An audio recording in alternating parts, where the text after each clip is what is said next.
पैसे का आना महत्वपूर्ण नहीं है, पैसा कहाँ लगता है ये महत्वपूर्ण। थोड़े से अक्षत डालकर आपने ये अपनी तिजोरी में रख देना है। आप देखना कि आपके घर में इस सावन में, जैसे सावन की बरसात होकर हमें ऐसे हो जाता है कि इतना पानी, इतना बारिश, ऐसे ही आपके घर में इतनी बारिश पैसों के साथ आपने क्या करना है, उसी पूर्णिमा के करना है। तो दोनों चीज़ों जब आप करोगे तो कोई भी काम नहीं बन रहा, आपके धन की कमी है, आपकी सभी समस्याओं का इस सावन में इस उपाय से अंत होने वाला है।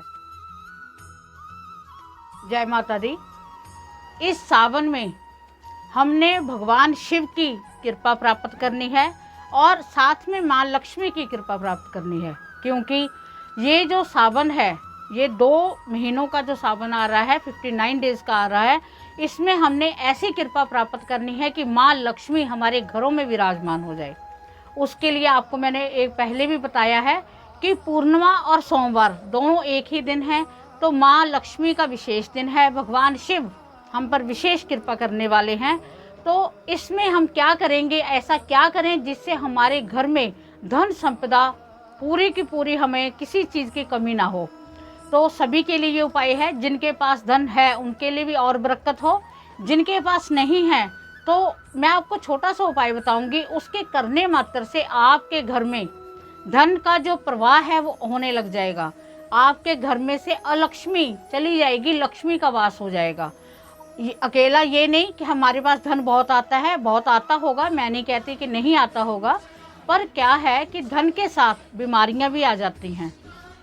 बीमारियों से हमारा जो धन है वो उसमें ज़्यादा खराब होता है। पैसे का आना महत्वपूर्ण नहीं है, पैसा कहाँ लगता है ये महत्वपूर्ण है। आपके घर में यदि 10,000 20,000 की भी इनकम है, आपका कहीं बीमारियों पर पैसा नहीं लगता, आपके खर्चे उतने सीमित हैं, तो आप बहुत अच्छा गुजारा कर सकते हो, आपको किसी चीज़ की कोई कमी नहीं है। पर अगर आपके पास लाखों रुपए आता है पर आपका वो पैसा कहीं बुरे उसमें लग जाता है, बीमारियों में लग जाता है, ऐसी ऐसी बीमारियां लगी हुई हैं कि टेस्ट देने जाते हो और वहाँ पर आप टेस्ट करवाने जाते हो, वहाँ पर आपको लिख दी जाती है कि आपने इतनी मेडिसिन खाती है, आप खाने से ज़्यादा मेडिसिन खा रहे हो। ऐसे ही कोर्ट कचहरी के चक्कर में कई फंसे हुए हैं, धन बहुत आता है पर कोर्ट कचहरी में लग रहा है। तो इस सावन में हमने एक ऐसा उपाय करना है, हमने माँ लक्ष्मी को विराजमान करना है और उनसे प्रार्थना करनी है कि हे माँ लक्ष्मी, आप हमारे घर में लक्ष्मी के रूप में, बरकत के रूप में आप हमारे घर में विराजमान रहें। और इसकी प्रार्थना हमने डायरेक्ट माँ लक्ष्मी से नहीं करनी, हमने भगवान शिव से करनी है। भगवान शिव हमें उस माँ लक्ष्मी का रूप देंगे जिससे हमारे घर में बरकत होगी। तो इस सावन में, इस पूर्णिमा को आप ये उपाय करके देखें, आप देखना आपके घर में कितनी बरकत होती है, कितना आपको धन धान्य का लाभ होता है। मैंने पहले भी बात की थी कि ये पूर्णिमा और सोमवार दोनों इकट्ठे आ रहे हैं। पूर्णिमा माँ लक्ष्मी का दिन है और जो सोमवार है वो भगवान शिव का दिन है। तो हमने पूर्णिमा के दिन से, इसी पूर्णिमा के दिन से भगवान शिव को अभिषेक करना है।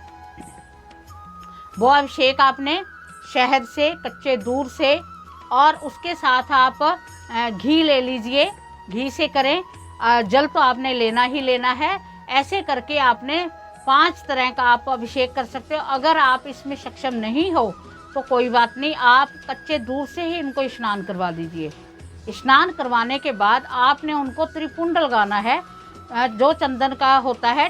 चंदन लगाकर आपने 3 उंगलों से उनको त्रिपुंड लगाना है। उसके बाद जो महत्वपूर्ण चीज़ है वो मैं आपको बता रही हूँ कि आपने क्या करना है। नाग केसर के फूल चढ़ाने हैं 5 फूल नाग केसर के बड़े आराम से अवेलेबल हो जाते हैं। 5 फूल नाग केसर के और 5 पत्ते आपने बिल्व पत्तर के, 3 पत्तों का एक जोड़ा बना होता है, तो आपने 5 पत्ते बिल्व पत्तर के धोकर वो चढ़ाने हैं। और उनको चढ़ाकर आपने प्रार्थना करनी है कि हे भगवान शिव, आप हम पर अपनी कृपा दृष्टि बनाए रखें। आपका अगर कोई और भी कार्य है तो आप उसके लिए भी प्रार्थना कर सकते हैं कि हमारे घर में धन धान्य की ऐसी बरसात हो, ऐसा हमारे धन धान्य में इतनी बरकत हो कि जो हमारा धन है वो अलक्ष्मी बनकर ना जाए, वो लक्ष्मी के रूप में स्थायी वास रहे। क्योंकि जो आप हो, आप सब कुछ करने में सक्षम हो, वहाँ पर बैठकर आपने ओम नमः शिवाय पंचाक्षर मंत्र का आपने जाप करना है। नहीं तो ओम सोमेश्वराय नमः या ओम महादेव नमः, आप ये भी कर सकते हो। ओम सदा शिवाय नमः, आप इसका भी जाप कर सकते हो। वैसे पंचाक्षर मंत्र नमः शिवाय का आप वहाँ बैठकर जाप कीजिए। 108 बार जाप करके आपने घर वापस आ जाना है। और आपने ये पूर्णिमा से स्टार्ट करना है। उसके नेक्स्ट डे नेक्स्ट डे नहीं, उसके नेक्स्ट वीक आपने ऐसे ही जाना है, ऐसे ही आपने चढ़ाकर आ जाना है। जब आपका लास्ट सोमवार होगा उस दिन आपने ऐसे ही वैसे ही पूजा पाठ करके आपने वहाँ से आपने एक नाग केसर का फूल पहले आपने चढ़ा देना, अर्पित कर देना है।